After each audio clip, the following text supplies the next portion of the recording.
everyone, welcome in today's episode of Jobaaj Stories. I'm your host Aditi, and today we are honored to host Mr. Rajiv Saxena, the founder of Sanskriti Vacations and the president of Tourism Guild of Agra.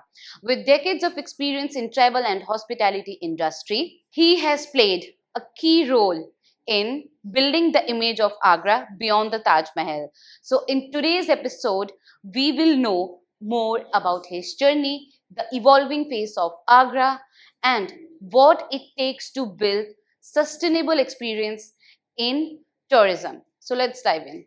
Hello Rajiv sir, welcome on Jobaaj Stories. Thank you so I much. hope you are doing great. Thank you for having me here. Yes, of course. Okay, so sir, I just wanted to begin with it. Like, I just wanted to know a little bit about your early journey. Like, how did your passion for tourism and hospitality begin? Because it's not always about when you are at the age of 10 or 12 or at the age of 15, 16 as well. Everybody has different dreams, everybody has different careers, everybody thinks in a different manner. कभी कोई कुछ सोचता है, कोई कुछ सोचता है. In the beginning, I wanted to be a teacher, but then I'm sitting here in front of you taking a podcast. So I just wanted to know the same about you. So, tourism happened just by chance. Okay.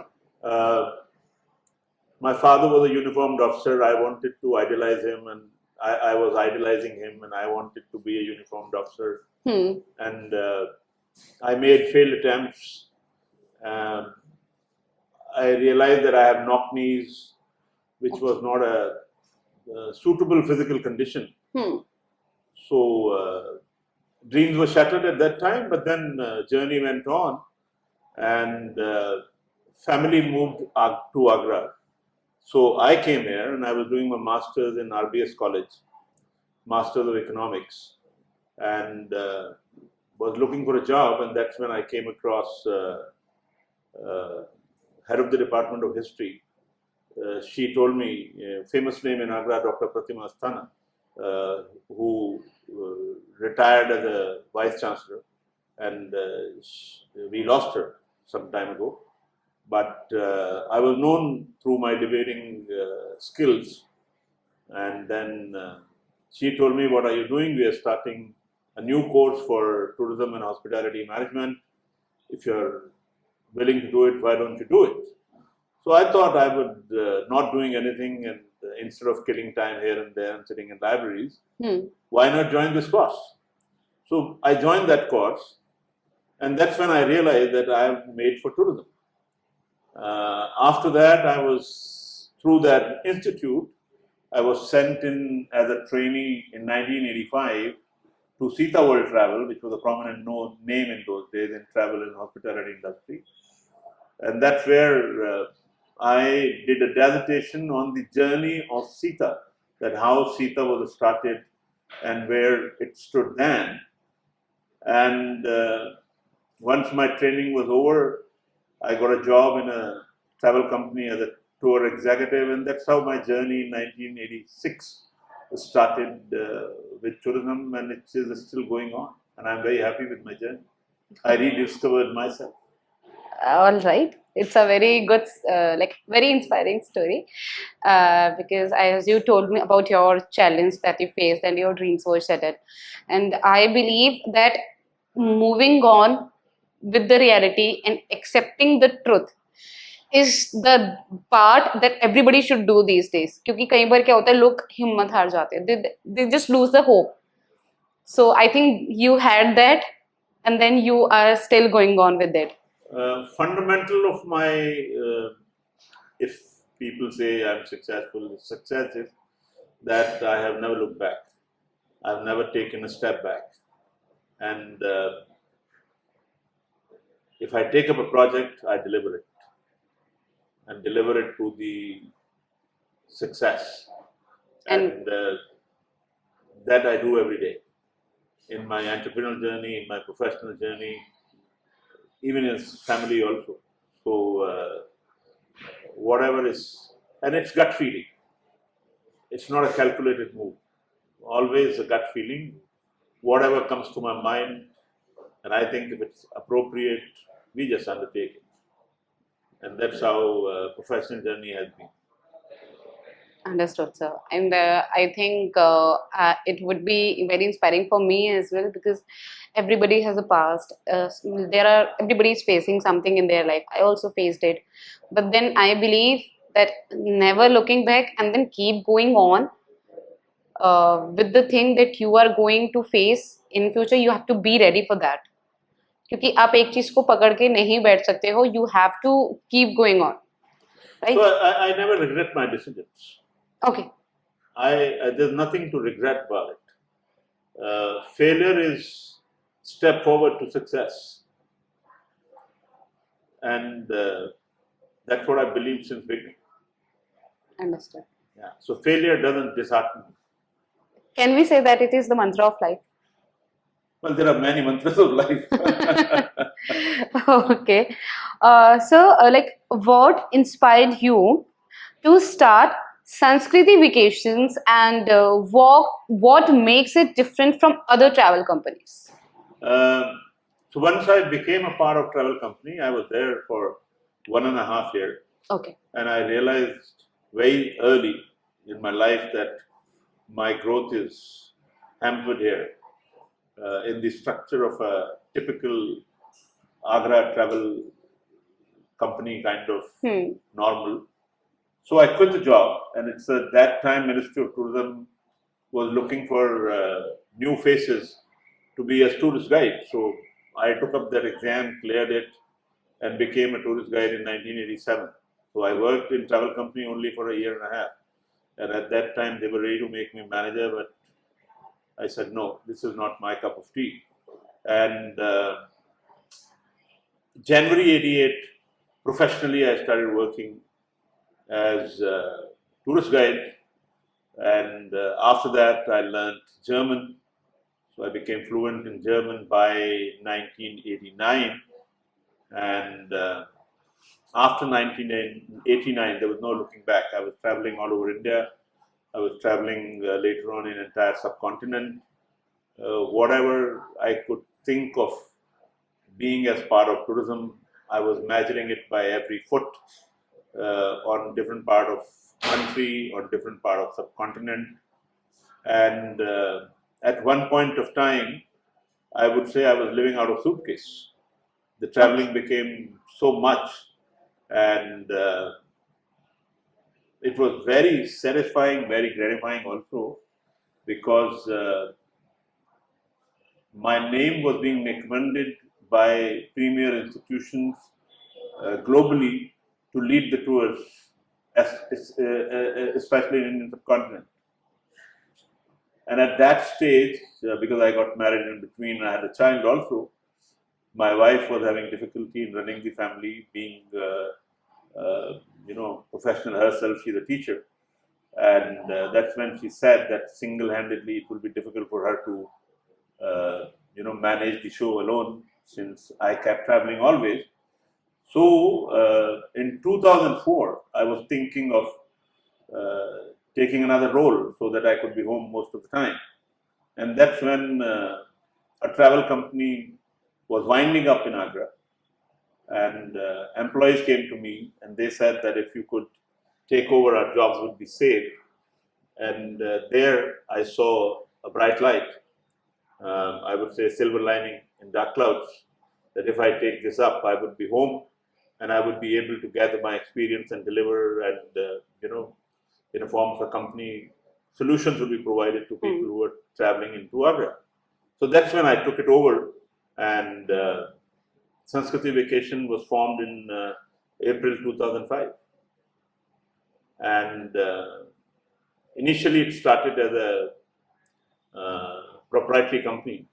2008 we converted it into a private limited company, and I have a longer career as a travel company owner now than a travel accompanist or tourist guide or tour escort, whatever you may call it. That's what we call success and never looking back. Okay. So, what makes it different from other companies? What is that one different thing that Sanskriti is doing?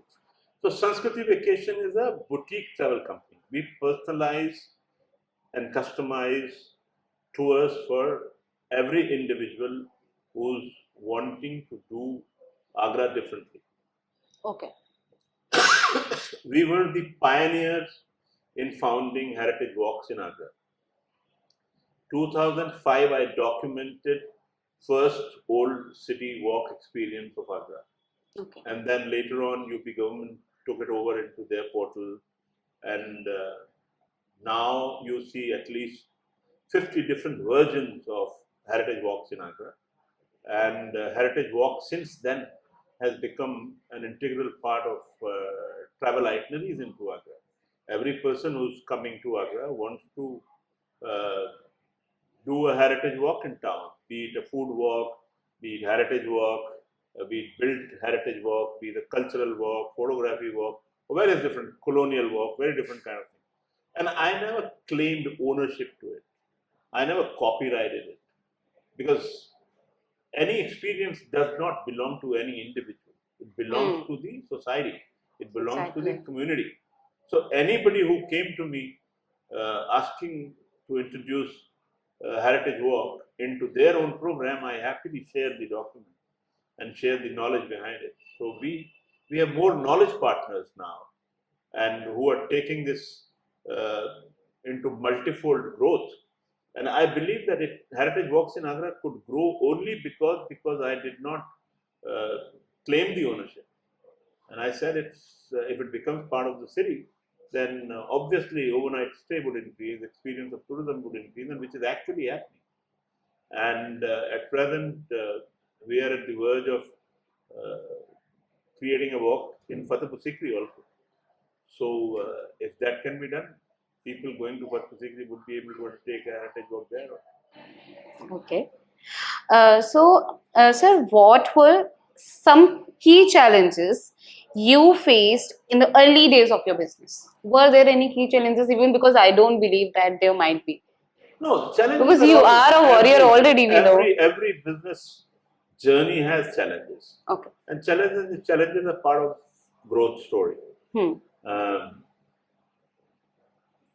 as soon as I opened the company, Hmm. I was into a market which I had never imagined I would be there.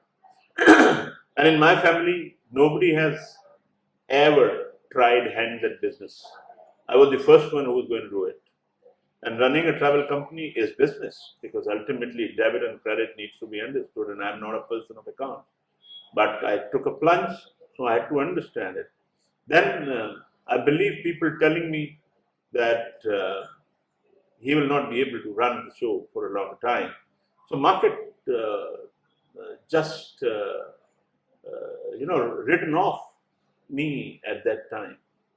And when they were writing me off as an entrepreneur, that made me determine that we had to deliver and we had to be successful in this to see that I accomplished what I've aimed for. So challenges are always there. When COVID came, there was a challenge. Would he would be able to reopen the show Many or business not? came down when the COVID When was Gulf there. War happened, there was a challenge. Hmm. When recession came, there was a challenge. Uh, so challenges, and tourism is a very sophisticated business. Anything happens anywhere, international travel would get affected. So do we at Agra, because people originate in one part of the country and travel into India using various modes of flights, using various modes of accommodation. And Agra is not the first destination in India. Agra is always second destination. Either you come in from Delhi or you come in from Jaipur. Agra does not have an international airport. And airport which is here is marginally able to support travel. So gateway, it is not a gateway town, and that's where travel is difficult here. Thank God that now we have expressways. Agra and Lucknow Agra is connected with Lucknow and Delhi, so there are people are able to do rapid transportation to Agra. Otherwise, bringing people to Agra is a challenge. But if we are able to take up the challenges and then produce results, nothing like it. So we are doing it every day. All right.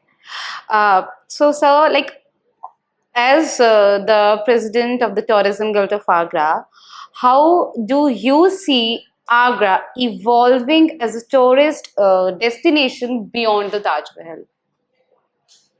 See, I'm fortunate that Fraternity of Tourism Guild gave me the opportunity to head the organization. I've been closely associated with Tourism Guild for last 20 years, I would say, and for last 15 years, I'm actively been associated with the team of office bearers.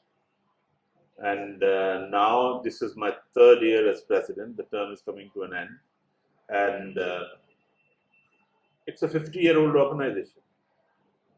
50 years ago, some stalwarts and stakeholders of Agra thought that there needs to be a body which would become the apex body and voice of tourism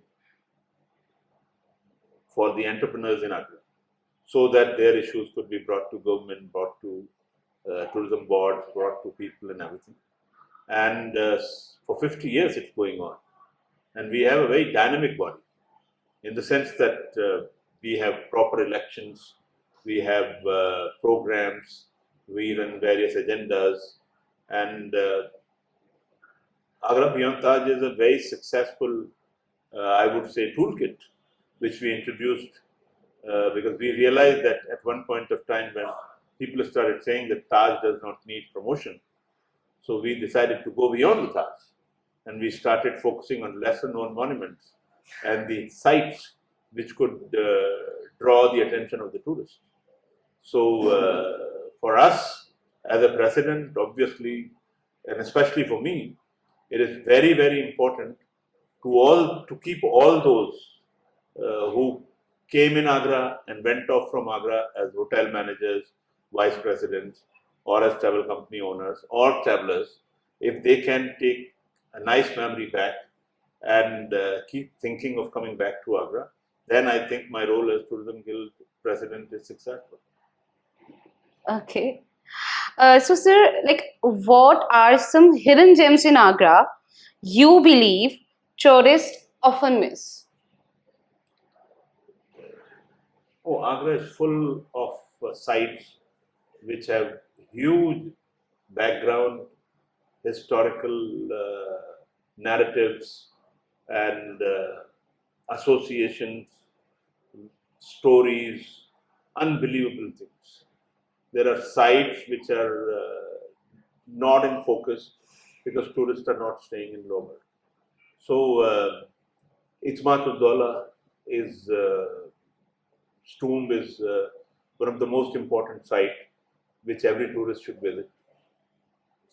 Fatehpur Sikri is another site which every tourist should visit because it's a huge structural, evidence of Mughal past. Hmm. Dayal Bagh temple, every tourist should visit to see that how completely different faith was able to bloom and blossom in Agra.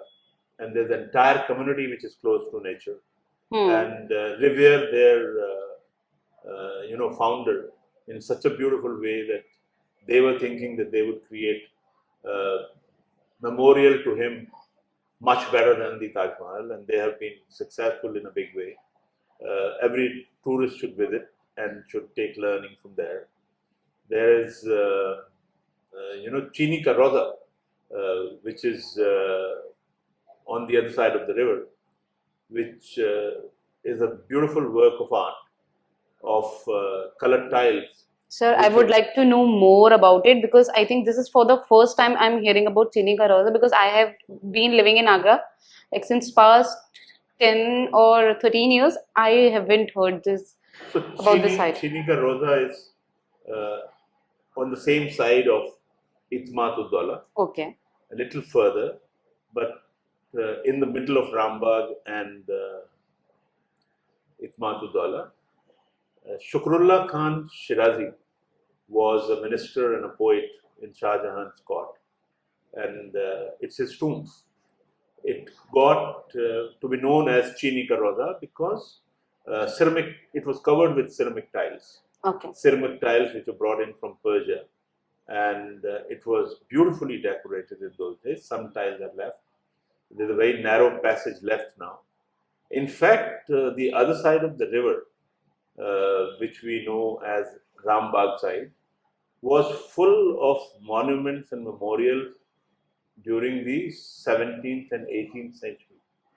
So we run a riverfront garden tour where remnants of these monuments and the important sites are shown to the tourists who are interested in getting to know this. Okay. So right from Mehtab Bagh till Rambagh and even further, the entire length was full of palaces and monuments and gardens, where nowadays you see nurseries are there. Huh. So all these were monuments. Okay. And I think this is for the first time I'm hearing about, because I was not aware of it. There are many things like that in Agra, Okay. and which should become integral part of the itinerary. And that is the idea behind promoting Agra Beyond Taj. That people should start exploring Agra in virtual conditions, how it is today. Okay. Sir, like, why did the Guild chose the theme unlocking a sustainable future through responsible tourism this year? So we are facing challenges Hmm. where due to growth in domestic tourism, an unplanned growth of domestic tourism, we are actually hitting a stage of mass tourism. When I say mass tourism, that means people in large number suddenly come to monuments. And monuments have carrying capacity. Monuments were not designed for people to visit. Monuments were memorials or residences or palaces for certain number of people. And these monuments are 300 years old, 400 years old, 500 years old. So That is obviously they are huge. not as strong as they were when they were built. And suddenly when 60,000 people come to Taj Mahal, then we'll have to derive measures how to control and how to keep saving the heritage. So protection of heritage, safety of heritage, and looking at the analyzing in scientific way that how many persons should be allowed at one point of time. That is the need of the hour. And that's why we thought of sustainable tourism. And Agra Beyond Taj becomes a very important toolkit for that. Because then, suppose you go to Vaishno Devi. When you go to Vaishno Devi, you are told that there are so many people up there. Until they come back, then only new batch would be released. Because it has a carrying capacity. It can only accommodate certain number of people. So you are held back at Exactly. the starting station. Huh. So we are trying that if we are able to derive that kind of know-how and implement that in Agra, where tourism board is able to understand and allow people, that only 2,000 people or 1,500 people are allowed into the Taj Mahal for certain time. That is why now you have ticket which is valid for 2 hours. So when you buy a ticket to visit the Taj Mahal, it's valid for 2 hours. They're not strictly implementing it, so you can hang out for 2.5 hours or 3 hours. But you have to scan your ticket like you do in metro. When you go into a metro, going in, you have to scan your ticket. Coming out, you have to scan your ticket. In this case, when this measure would be fully implemented in case of the Taj Mahal, once you have scanned your ticket to go in, if implemented properly, it'll only allow you to for 2 hours. And if you spend more time, you'll be charged extra money. So in the form of fine? In form of fine or extra payment. Okay. So if you're staying in Taj Mahal for 2.5 hours or let's say 3 hours, it's not fully implemented, it'll be asking you another ticket because you are taking up time for somebody else. That way. And even when you go into the Taj Mahal, ticket is costing only 50 rupees for Indian tourists, I'm saying. But if you want to go up on the platform visiting the mausoleum where Emperor and Empress both lie buried, where Shah Jahan and Mumtaz Mahal both lie buried, then the charge is 200 rupees extra. Why is it so? So, because the marble platform can take weight of only certain people. Okay. So only those who are interested in knowing the history and actually going and visiting that tomb area, they will need to pay 200 rupees extra. Otherwise, you can just roam around into the garden for 2 hours and come back. So that step ticketing was introduced to reduce the load and consider the carrying capacity of the Taj Mahal. Okay. Now there is affluence in middle class. Everybody is buying 250 rupee ticket. It is possible that in times to come, perhaps the ticket money is raised or entrance ticket to the Taj is raised. Because, see, ticket to the Taj Mahal is only 50 rupees. And under 15, children are all free. So, in season time, you would see bus loads of school children come and visit the Taj Mahal. I'm not against them.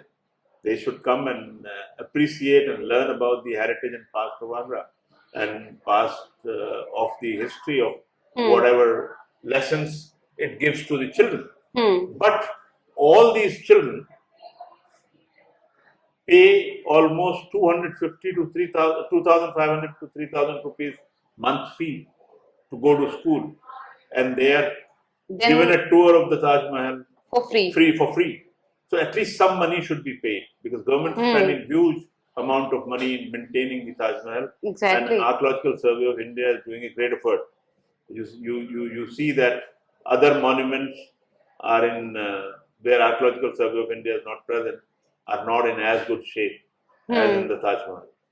So I think Indian Railway charges children above 5 years half ticket, and under 5 are free.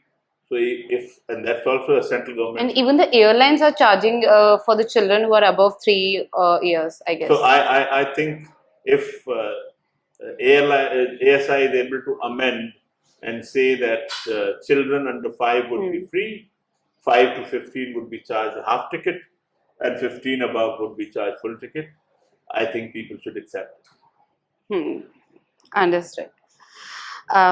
So, sir, can you share a few examples of initiatives already making a difference on ground in, if we talk about in sustainable and responsible tourism? So, when this time we held this seminar of Agra Beyond Taj, and we talked about sustainable tourism and responsible practices, we not only had experts come into Agra and deliberate and present PPT presentation to the house at that time.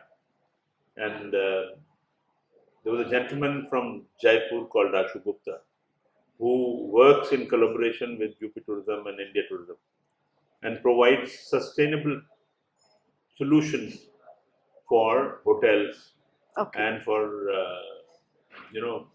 large-scale enterprises in terms of school or corporate parks. Because if we keep drawing water, if we keep using energy to run, the air conditioning, energy to run elevators, water, and keep wasting running water everywhere, there would be a point when we would not be left with enough water. So we'll have to be, this is the time we have to start thinking about it. How to conserve energy, how to conserve water. And this is a beginning. This is a baby step which we are taking. So this Ashu Gupta through his company is providing solutions to hotels, providing solutions to travel companies, providing solutions to hospitals, that how in existing businesses sustainability can be adopted. without harming environment around and without harming nature around. So if we can coexist, why not? And UP government is doing a great job. Uh, in case of transportation, uh, hybrid vehicles and EV vehicles, electric vehicles, people are being motivated to switch to electric vehicles and hybrid vehicles. And when you buy a new hybrid vehicle or an electric vehicle, you're not charged registration fee, and you automatically start conserving energy because you are not driving your vehicle on gasoline.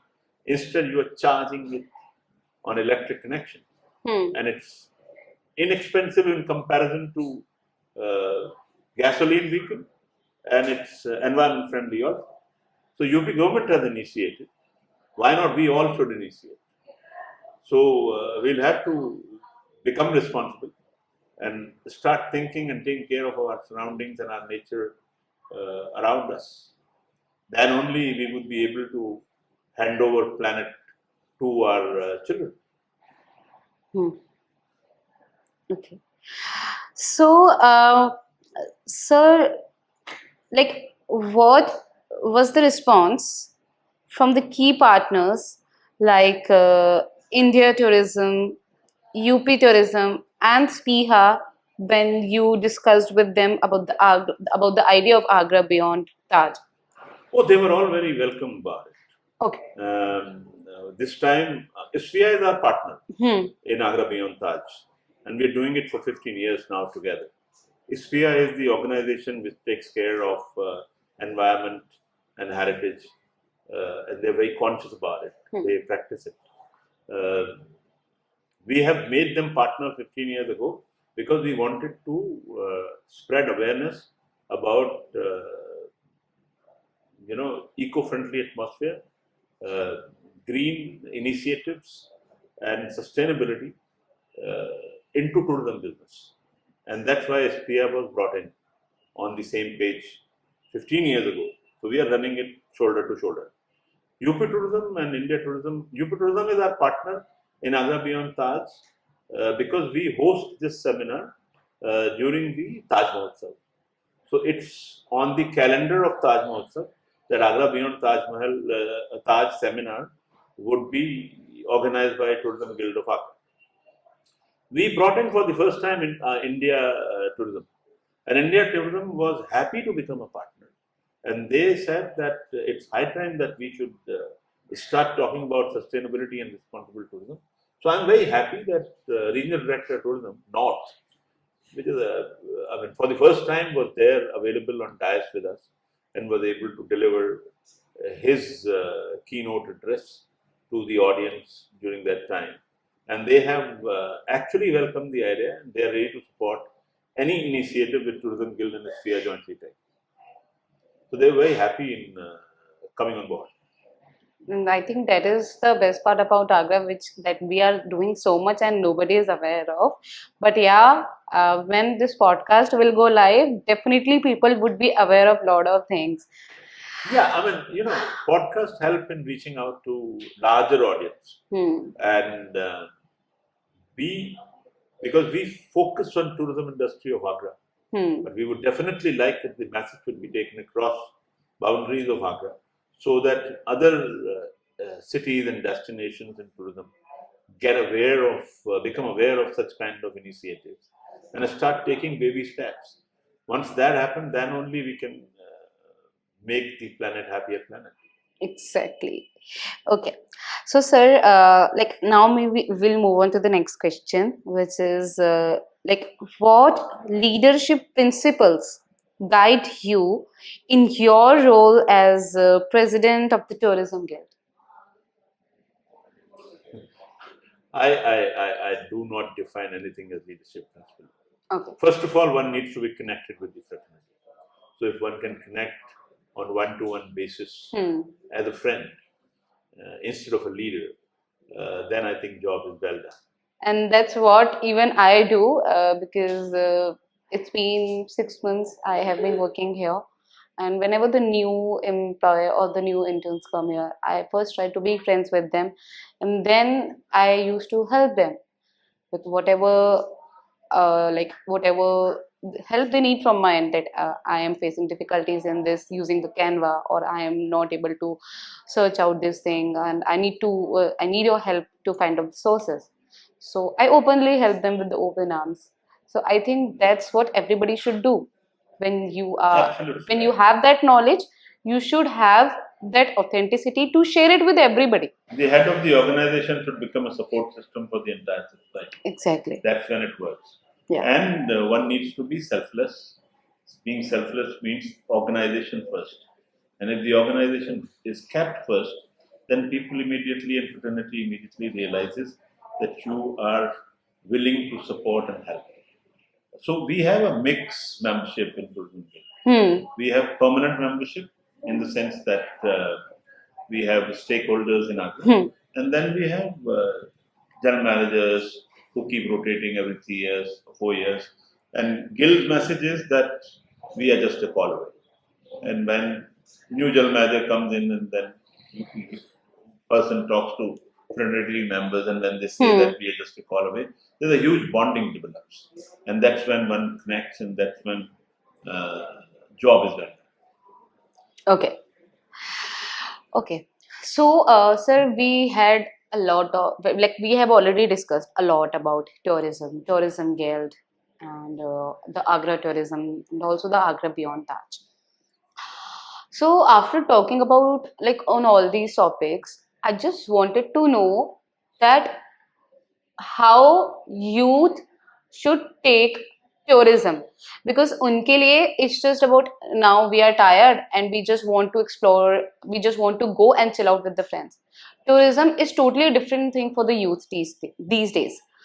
तो youth को tourism और travelling आप किस तरीके से उनको मतलब बोलना चाहोगे कि you should learn about the culture, और you should explore the city, or you should take it in a very serious manner, that how traveling is more important instead of being taking it in a fun way?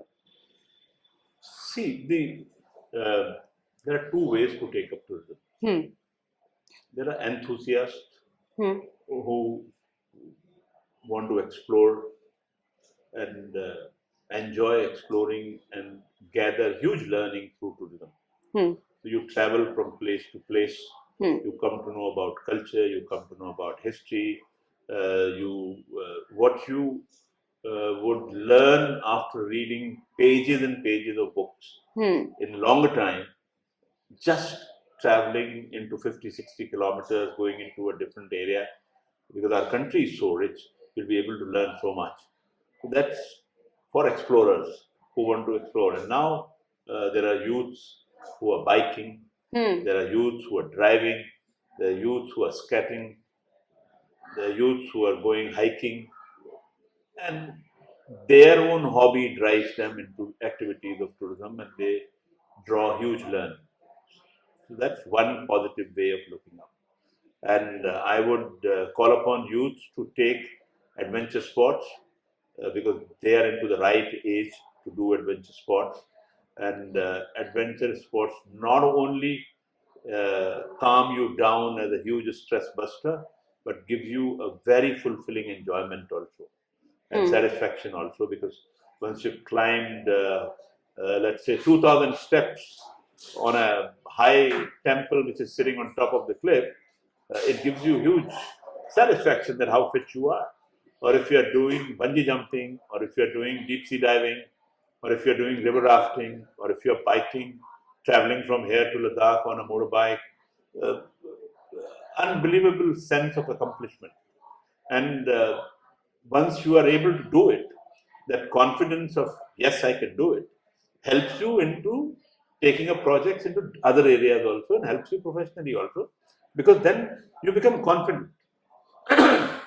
And it's all about confidence. That's one thing. I will also say that tourism is a wonderful career as as profession. So people who want to find their role into tourism as a professional, there are institutes offering various kind of courses which help you initiate into tourism business. And suddenly you realize, like the way I realize myself, that I have a passion for tourism. They can rediscover themselves going into these institutes and using the professional tools of learning to become a tourism professional. And because now everything is very scientific, AI learning is coming into tourism also. So earlier, when tour programs which are being created manually, people are taking help of AI learning to create a program. And then personal touch and customization is very, very important. So those young students who are looking for making a professional career into tourism, they only have to choose right institute where they have to go to gather professional knowledge and professional education about tourism, and sky is the limit. Unbelievable scope. Okay, so when we just had a discussion about the career as a professional in tourism, I just got a memory recall. Like एक चीज मुझे याद आ गई when a movie of Ranbir Kapoor, which is by the name Ye Jawani Hai Diwani, came. So everybody related themselves a lot to the Ranbir's character in that, and his name was Mani, and he was a hippie traveler who loves traveling a lot, and then he was living life on his own rules, and then he at a point he had to decide that if he wants to go to the Paris, or he wants to become, or he want to achieve his dream. So he chose responsibility, like he chose dreams over his responsibility, or he chose dreams over his friends, like friends were there in the same city. And then he was the photographer or the videographer who was working closely with the Fox Travelers. Fox Travelers is one of the well-known channels which used to be there on the TV. Right now, if it is there or not, I don't know. So at that time, when I was a kid, I used to think that, Mummy, I will also become something like this only, because I love traveling a lot. I love exploring new places a lot. I like learning about new cultures a lot. So I will also be something like that only, and be working closely with the Fox Traveler and know more about the world. So tourism helps you rediscover yourself. Exactly, that's what I wanted to do always. And there are people and stories of very renowned and successful people of the world who had failed in their journey of life, but took a travel and rediscovered themselves. This concept is very, very prevalent in Europe. Traveled the continent for 3 months or so, and rediscovered themselves and became successful. Because it's like now we can abort a system and reload with a new, operating system. So traveling is like aborting whatever you had done in the past or messed up in the past, and reloading yourself with the new knowledge and new learning and new endeavor and new energies, and you become a renewed person. So that way travel does amazingly well. Okay. When people want to rediscover, I would definitely say that they should undertake a long travel. Okay. Yeah. Okay. So, sir, how do you keep your team and partners motivated to work towards long-term sustainability goals? See, my team and my partners with whom we work, uh, we our motto is seamless travel, Okay. hassle-free travel. People used to ask me, Agra is so dirty. When I started Heritage Walk, Agra is so dirty. Why would you take people into downtown and show them, and they would see this is dirt? I said, no. If you look at the street, there may be filth and squalor around. But if you look up, there is heritage buildings which have beautiful carvings. So you just have to shift your focus. So what I'm trying to say is, you have to think out of box. You have to look out of box. And once you start thinking and looking out of box, then you are able to deliver what you want to deliver for the satisfaction of your guest, and that's what we aim for. So we customize every journey, we customize every experience. We are not copybook style that 8 o'clock this happens and 9 o'clock this happens. No, we say this is your program. Whatever is given to you as program has been discussed with you. But after all, it is your program. The way you want to undertake it, let us know. We'll do it your way. So we customize to perfection, and we then try to make it hassle-free and seamless, which we have been successful so far. Okay, sir, thank you so much for telling us a lot about tourism. But as we all know, the incident that happened in Pahalgam, Kashmir on 22nd April, 26 innocent uh, civilians, or we say tourists, were killed brutally. They were directly shot it in their heads in front of their families, in front of their wives. And then even one of the terrorists told one of the women that, go tell to Modi. This was the words that they told to that woman. And that one Pahalgam attack just left everybody in shock. And as we all know, yesterday at 2 a.m. in the night, like around 1 or 1:30, our Indian government, our Indian army, Narendra Modi ji, and I think the exact name is Ajit Doval is the name, right? NSA, They, National Security Advisor. and the National Security Advisor, everybody teamed up, Indian Air Force, Indian Navy, everybody teamed up, and then they executed Operation Sindoor. And that one name touched all those women. They were thanking PM Modi. So, what are your views on it, and how it has affected tourism? As we all know that Pakistan has closed down the airspace as well. So, I just wanted to know your review on this two incidents that happened in the last See, past 10 terrorism days. and tourism cannot coexist. Hmm. If there is terrorism, tourism cannot be there. Hmm. If there is tourism, terrorism should not be there. Hmm. But, um, you know, we are in a situation where we face cross-border terrorism. Hmm. Security is heightened in Jammu and Kashmir, but the border is porous because it's hilly, it's foresty. So no matter what kind of security you do, radicals come in and they're brainwashed to kill, they're brainwashed to attack, they're brainwashed to.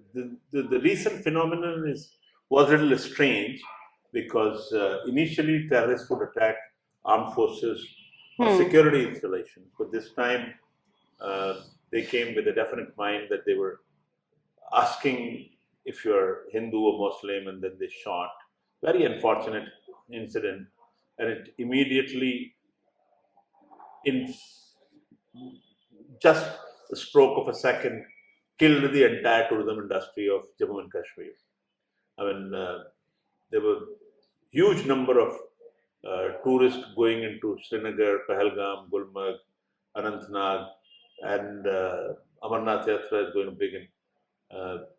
Airlines were full, hotels were full of booking, but suddenly everything has come to an end, and that's when Government of India, which is working very hard so that tourism in that area could flourish, because if tourism would flourish, people would make money.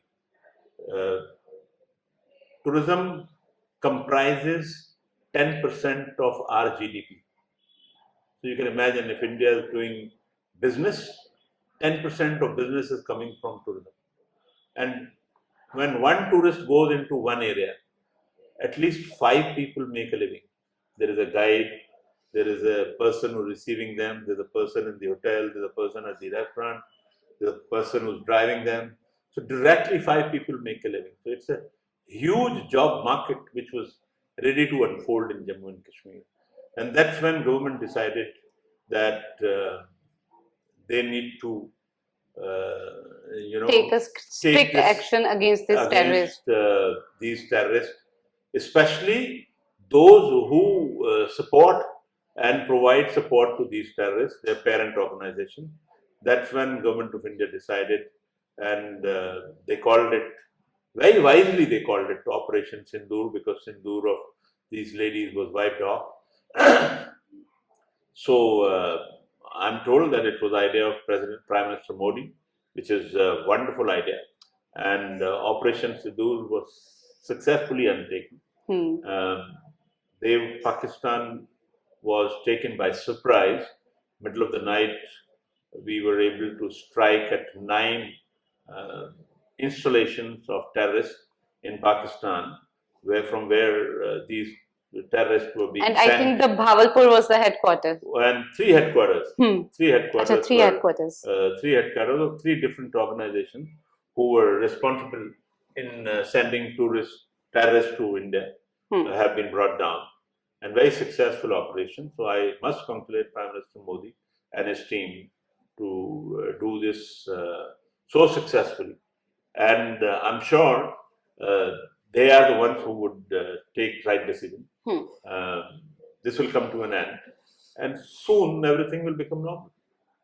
Sir, since we all know that there is a lot of tension at the borders right now, and the tension between India and Pakistan is increasing day by day, world leaders are having a very close glance over what's going on between the two countries. And since we all know that war can happen at any time, like war kabhi bhi ho sakti hai. So, what do you think if India and Pakistan will have a war?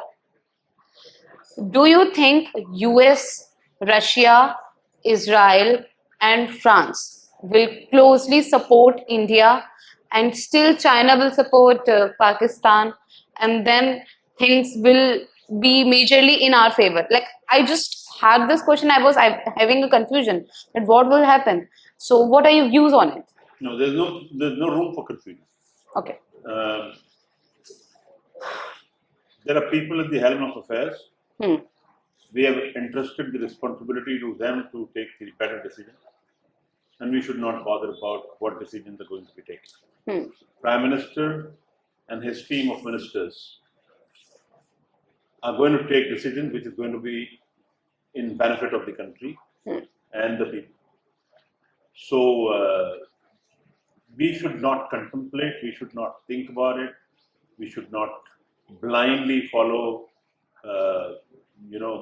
Twitter or fragmented stories, doctored videos, Instagram, others. We should, at this point of time, stand unitedly behind Government of India, Prime Minister Narendra Modi and his team of ministers with confidence, and give them full support, thinking that whatever decisions they are going to take is going to be in benefit of the country.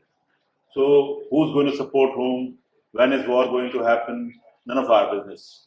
We should do our business, they would do their business, and that's why we have chosen them to be at that position. So there is no two words, no two thoughts about it. Nobody has right to put words into somebody's mouth that what is going to happen and what is not going to happen. And I'm very clear about it. They have the knowledge, they have the vision, they have the capacity, capability, and proper assessment of the situation. They are fully aware. We just don't know. Whatever government is telling us, we should believe in this, and that is the truth. Government has always been sharing truth with the people. That's it. Okay. So, sir, first of all, thank you so much for taking out time from your busy schedule and giving us your precious time and sharing so much about tourism, Indian tourism, and Agra Beyond Taj. So, I would just like you to share, is there anything next for Sanskriti Vacations and the Tourism Guild of Agra? And also, what message would you like to give to our listeners about travel and sustainability? So, tourism business is growing. So, there's a huge growth path available for Sanskriti Vacations also. But the question is whether we want to take this growth path, expand it, expansion, or anything. We focus on personalized details. And the more we expand, we would be missing out on personal attention to the travelers who we think require our personal attention. So we are not expansion focused, but we are delivery focused. And we deliver with precision and to the complete satisfaction of the group for the client or for the guest. And for that, I think we have enough room to grow. Secondly, Tourism Guild is a dynamic body. Whether I am there or not there, Tourism Guild would keep going because it's about fraternity of stakeholders, it's about fraternity of entrepreneurs, and Agra is there, tourism is growing, domestic tourism is growing at a rapid path. Uttar Pradesh is being marketed as a destination for religious and spiritual tourism. It has a huge potential.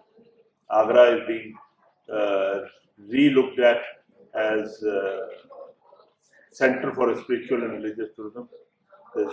There are projects which are coming up, so Agra has a huge potential also. My message to youth is try your hand at tourism, whether as explorer or as entrepreneur. You will not be disappointed. You will be enjoying. You will be stress-free. You will be making a graceful living. Thank you so much, sir. Thank you. Thank you.